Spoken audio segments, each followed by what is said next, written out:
1960 was a fascinating year. 62, when you were elected to the state senate, maybe even more so. You come in as a 32-year-old youngest state senator.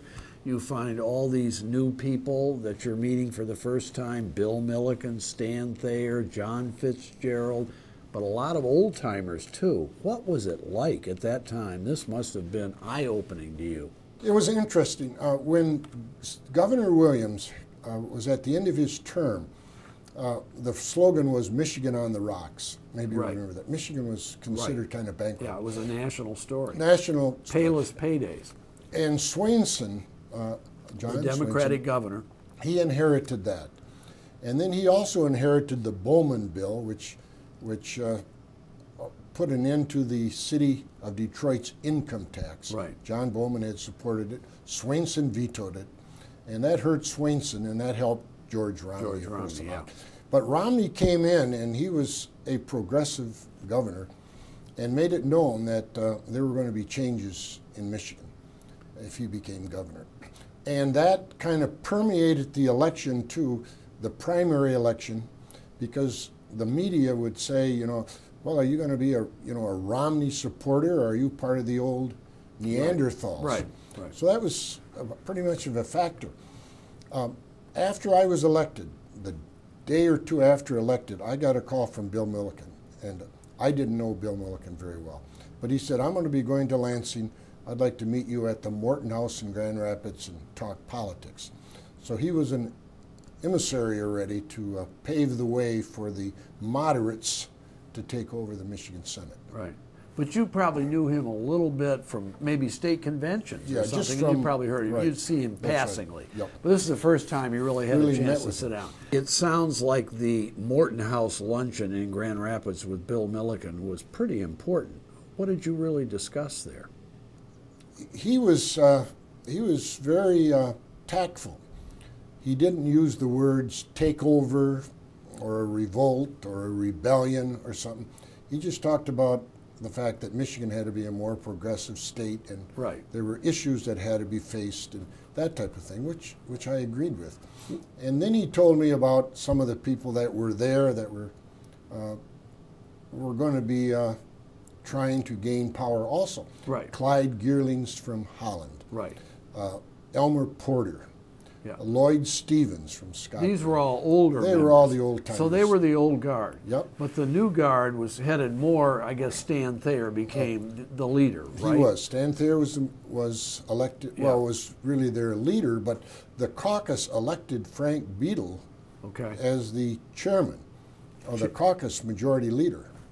As the chairman of the caucus. Yes, but also the majority leader. He was the majority leader. For a short time. For a short time, in 63 and 64. He was. And that was sort of a compromise between the two old factions, guard and the new ones. Right. And Frank Beadle was more of a, a moderate, a reasonable. Yeah, I remember Frank Beadle, yeah.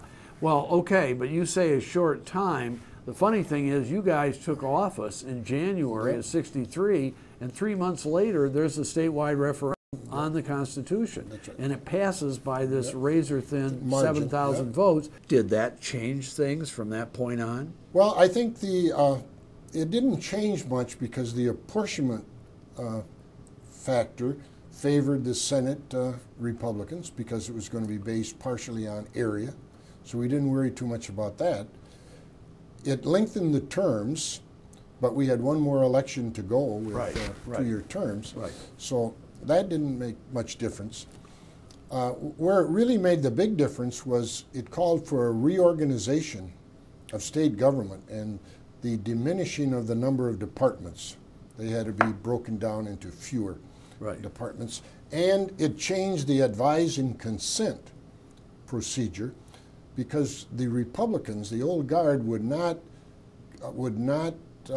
approve of Williams' appointments. Yeah, Williams, the Democratic governor in the 50s. They wouldn't, and they would just hang out there for a long period, and Romney saw to it in the convention that that wasn't going to happen. So the new plan was the person would be appointed, and they would begin serving, and the Senate would have so many days to remove him. Act one way or the other. So it kind of shifted the burden of proof. Yeah. really. That made a change. Okay, that made a change, but that didn't really go into effect until January 1st, 64, That's right? That would go into effect later. And then, of course, we're going to get to government reorganization in a minute. But let me ask you this. Frank Beadle, did he serve as majority leader the entire 2 years? Didn't. No, he didn't. Well, then what happened? Because Thayer somehow, Thayer became majority leader. And wasn't Milliken the majority floor leader? Milliken was elected majority floor leader, and there was a change in committee memberships. Why did that happen? Why? I mean, that's pretty unusual in the middle of a term to have one chairman, one majority leader step aside and somebody else take over. That is unusual. It is, but there were enough people that were agitating in the Senate for a change. Yeah. Such as Gary Brown. Right. Was one of those. He had defeated, I guess, Carlton Morris out of Kalamazoo. Yeah. And then there were others that were. So Frank Beadle, even though he was considered to be a conciliator and acceptable, wasn't progressive enough for these people. No. And Frank kind of stepped aside voluntarily and became chairman of the Appropriations Committee. Yeah, remember that. The 1964 election ushered in a huge wave of Democrats who became the majority, but it actually maybe did the progressive new Republicans a favor because it wiped out all those Republican old guard people that had been there for decades. Well, 64 was the Goldwater landslide. Right. Romney managed to escape the carnage because he didn't support Goldwater. Right. Remember, he was at the convention and he was very unhappy with the Cow Palace in San Francisco. Nomination. And so Romney escaped it. Right. But we had senators elected in that election that no one had ever heard of before. They had their names on the ballot just to fill it. Yeah. And but they weren't all Democrats. You know, actually, in a way, didn't it also kind of wipe out the remnants of the old guard? I mean, people, you know, some of the people that were still there, you know, Geerlings and all these other people that were considered mastodons in the Republican caucus, they were actually wiped out too. They lost. Stevens lost to Oscar Bousma from Muskegon. Right. And Hal Volkema took Geerling's place. Right. And I don't know if Paul Younger in Lansing was reelected. No, he wasn't either, I don't think. Don Potter. Remember Potter Don took his place. Yeah, all these guys were wiped out. So it was not only a wholesale influx of Democrats who are now in the majority for the first time since 1938, since before World War II. But you had a whole bunch of new Republicans. All of a sudden, Bob VanderLaan, age 34, is a senior statesman in the Republican caucus, right? A lot of changes. And we knew it was only for 2 years. Right. Because we were still under the 2-year term. Right. And Bill Milliken became lieutenant governor under George Romney, so he was gone from the Senate. Yep.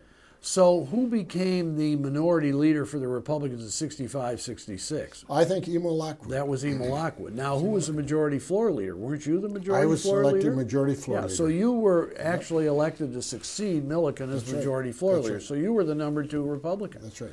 Okay, so it looked pretty bad for the Republicans during those 2 years because you were in such a small minority. I remember it was 23-15 in the Senate, and it was terrible in the House. It was 73-37. The reorganization of state government that was necessitated by the passage of the new Constitution, was that a difficult process or not? No, it wasn't. The House took the lead in the reorg and had the bills that did it. That was not a real partisan issue. Most people believed that government was sort of out of hand and should be reorganized. The Constitution had made some changes already with the Secretary of State's office, the Auditor General, and mandated some of them would be elected, others would be appointed. So that helped a lot. Right.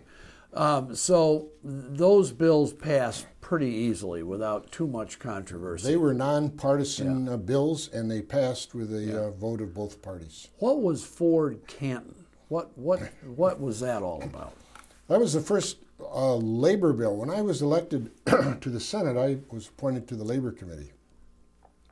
And when Romney was governor, I was chairman of the Labor Committee. And Romney, of course, came from the auto industry, and he understood what was happening in the union auto